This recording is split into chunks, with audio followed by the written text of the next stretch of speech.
جب قرآن و حدیث اسٹڈی کرنے کی کوشش کی تو پتہ چلا کہ ایک بھی نشانی قیامت کی، ایک بھی نشانی جو بتائی گئی ہے علامات صغریٰ وہ باقی نہیں ہے، ساری کی ساری ہو چکی ہیں۔ اگر کسی کو کسی اسپیسیفک نشانی کے بارے میں کوشچن ہے تو مجھے بھی بتائیں۔ اول تو مطلب جو میں نے اسٹڈی کیا ہے مجھے تو تقریباً سب ہی ملی ہیں۔ تو ایک دن ایک صاحب کہنے لگے آپ تو کہہ رہے ہیں ساری ہو گئی ہیں، پیلے جھنڈے نہیں کہیں سے نکلے۔ تو میں نے کہا پیلے جھنڈے تو وہ رابعہ ابھی نکلے تھے مصر میں، جب صدر مرسی کی حکومت انہوں نے گرائی تھی تو وہاں پہ پیلے جھنڈے رابعہ کا نشان انہوں نے بنایا تھا اور بڑی احتجاج کی تھی، وہاں سے پیلے جھنڈے نکلے تھے۔ پھر ایک اور صاحب کہنے لگے کہ دخان نہیں آئی جی، دھواں ہوگا جو زمین کو اپنی لپیٹ میں لے لے گا۔ میں نے بتایا کہ دخان تو اللہ واللہ عالم، ہم عقل کل نہیں ہیں، لیکن دیکھیں ہم نے تو وہ دیکھنا ہے کہ جو ہماری سمجھ میں بات آتی ہے۔ آج سے 7-8 سال پہلے ہم بھی اسی پنجاب میں رہتے ہیں، اسی دنیا میں رہتے ہیں، دھند ضرور ہوتی تھی، دھواں بھی ہوتا تھا، دھواں اسموگ نہیں ہوتا تھا کہ وہ پورے لپیٹ میں لے لیتا ہے۔ دھواں تو ایسے ہوتا ہے نا دور سے نظر آئے، دخان ایسا ہے کہ یخشی الناس، قرآن میں اللہ نے فرمایا یوم تأتی السماء بدخان مبین یخشی الناس ھذا عذاب علیم، وہ بھی پورا ہو گیا۔ پھر کیا رہ گیا؟ پھر انہوں نے کہا عربوں میں شرک آ جائے گا، وہ تو نہیں آیا۔ تو میں نے کہا میں بھی سوچتا تھا نہیں آیا، بلکہ جب میں یہ حدیث پڑھ رہا تھا تو میرے ذہن میں یہ تھا کہ پتہ نہیں عربوں میں شرک پتہ نہیں کب آئے گا۔ سب سے زیادہ قرآن حدیث وہاں پڑھا جاتا ہے،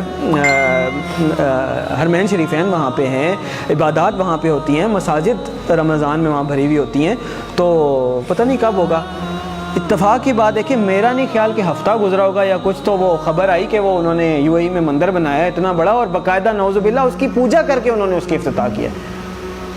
عجیب لگا کہ اتنی جلدی کہ جب آپ حدیث پڑھتے ہیں تو آپ کو لگتا ہے کہ عربوں میں شرک لوٹ آئے گا، پتہ نہیں، یہ تو بہت ہی مشکل بات لگتی ہے۔ اور ہم نے مطلب ایک ہوتا ہے سالوں گزر جائیں پھر بھی بات ہے، وہ ادھر پڑھا ادھر وہ بات ہوگی۔ تو ایک بھی نشانی مجھے نہیں ملی، اگر کسی صاحب کو ملی ہے تو مجھے بھی بتائیں۔ اس کا مطلب ہے علامات صغریٰ ساری پوری ہو گئی ہیں، اب علامات کبریٰ کا وقت ہے۔ پہلی علامات کبریٰ میں سے پہلی کیا ہے؟ امام المہدی کا ظہور پہلی علامات کبریٰ میں سے پہلی بڑی نشانی ہے۔ دوسری ہے دجال کا ظہور، تیسری ہے حضرت عیسیٰ علیہ السلام کا حضرت عیسیٰ علیہ السلام کا آسمان سے آنا واپس، چوتھی ہے یاجوج ماجوج۔ 4 یہ نشانیاں ہیں قیامت کی علامات کبریٰ۔ پھر 2 اور نشانیاں ہیں، سورج کا مغرب سے نکلنا اور دعوت الارض کا نکلنا۔ کیٹیگرائزیشن یہ حدیث میں نہیں ہے کہ 4 نشانیاں یا 5 ہیں، ویسے بتایا گیا ہے، اس کو پھر علماء نے اپنے حساب سے، جیسے میں نے پہلے آپ کو بتائیں دخان ہو گیا یا مختلف رابعہ ہو گئے، پہلی پیلے جھنڈے ہو گئے، یہ وہ ان کو علامات صغریٰ کہا گیا ہے، چھوٹی نشانیاں، اور یہ جو ابھی میں نے 4 آپ کو گنوائی ہیں نا علامات کبریٰ کے طور پہ کیٹیگرائز کیا گیا ہے۔ لیکن یہ جو باقی 2 ہیں میں ان کو علامات کبریٰ میں کیٹیگرائز نہیں کرتا، میری اپنی ایک کیٹیگرائزیشن ہے۔ کیوں؟ اس لیے کہ آپ صلی اللہ علیہ وسلم نے فرمایا کہ جب دعوت الارض نکل آئے یا سورج مغرب سے نکل آئے پھر کسی کی توبہ قبول نہیں ہے، جو ہے جیسے ہے ویسے ہے، کوئی نیک ہے بد ہے، کافر ہے مسلمان ہے پھر کسی کی توبہ قبول نہیں ہے۔ اس کا مطلب یہ ہے کہ یہ جو 2 نشانی ہیں یہ قیامت قائم ہونے کے واقعات ہیں، وہ تو ایک قسم کی قائم ہو گئی نا قیامت۔ تو جو نشانی تو وہ ہے کہ آپ الرٹ ہے، نشانی ہے بھائی آنے والی ہے، تیار ہو جائیں۔ تو جب آ گئی تو پھر تو نہ توبہ ہے نہ کچھ ہے، پھر تو نشانی نہ ہوئی، پھر تو ہو ہی گئی۔ جب توبہ ہی نہیں قبول، اس کے بعد آپ کوئی چینج ہی نہیں، ایکسیپٹنس۔ تو اس لیے 4 نشانیاں قیامت قائم ہونے کی ہیں، اس وقت تک پھر بھی چانس ہوگا، ایون دجال کے آنے کے بعد بھی چانس ہوگا اگر کوئی توبہ کرتا ہے، اللہ توفیق دیتا ہے۔ حضرت عیسیٰ علیہ السلام دنیا میں آتے ہیں، چانس ہے، یاجوج ماجوج آتے ہیں، چانس ہے، لیکن اس کے بعد دعوت الارض نکل آیا یا سورج مغرب سے نکل آیا پھر ختم۔ تو علامات صغریٰ ساری پوری ہو گئی، علامات کبریٰ کا وقت، اور علامات کبریٰ میں سب سے پہلے امام المہدی کا ظہور ہے۔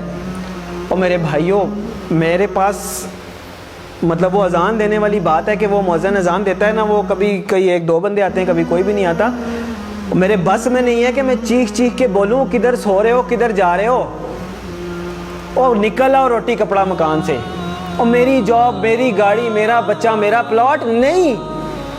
اور پتہ نہیں قیامت میں نے آپ لوگوں کو حدیث سنائی ہے، آنکھیں کھولیں، اور پتہ نہیں قیامت میں کتنے سال رہ گئے، شاید ہم پتہ نہیں اگلی جنریشن آئے بھی کہ نہ آئے۔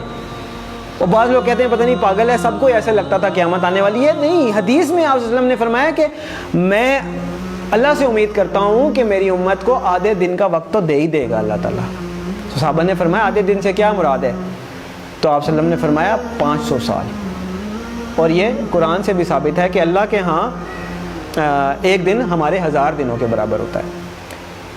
تو علامہ سیوطی بہت بڑے حدیث کے مفسر گزرے ہیں. لوگ کہتے ہیں آپ علامہ سیوطی کے اس پہ کیوں جا رہے ہیں؟ مطلب جو مفسرین گزر چکے ہیں حدیث کے انٹرپریٹیشن دے چکے ہیں, اب میں نے نہیں تو نہیں دینی, اللہ معاف کرے. تو علامہ سیوطی رحمۃ اللہ علیہ نے اس کی انٹرپریٹیشن میں لکھا ہے کہ اس کا مطلب ہے کہ ایک دن کے بعد 1.5 دن, یعنی کہ پچھلی امتوں کو کسی کو 1 دن ملا, کسی کو آدھا دن ملا, کسی اس طرح, یعنی کسی کی عمر 1000 سال ہوئی, کسی کی 500 سال, مختلف. تو انہوں نے اپنے حساب سے بتایا کہ اس کا مطلب ہے 1 دن کے بعد آدھا دن اس امت کے لیے. یعنی باقیوں کو اگر 1 دن ملا ہے تو اللہ تعالیٰ اس امت کو آدھا دن مزید دے دے گا, باقیوں سے زیادہ تھوڑی سی مہلت دے دے گا. تو 1500 سال ہجری. او بھائی کدھر بیٹھے ہیں ہم؟ 1443 ہی ہے نا. تو گنتی کا حساب لگا لیں, 60 سال پورے نہیں رہتے. میں نہیں کہہ رہا. تو اس کا مطلب یہ ہے کہ تھوڑا سا, میں یہ نہیں کہہ رہا کہ 60 سال میں ہی آ جائے گی, یعنی اللہ تعالیٰ نے اگر آدھے دن کی مہلت دینی ہے, اللہ کی مرضی, تھوڑا بہت آگے پیچھے بھی ہو سکتا ہے. لیکن سمجھنے کی بات ہے کہ ہم بالکل ایج پہ کھڑے ہیں, گرنے لگے ہیں نیچے, اور دیکھ پیچھے جا رہے ہیں,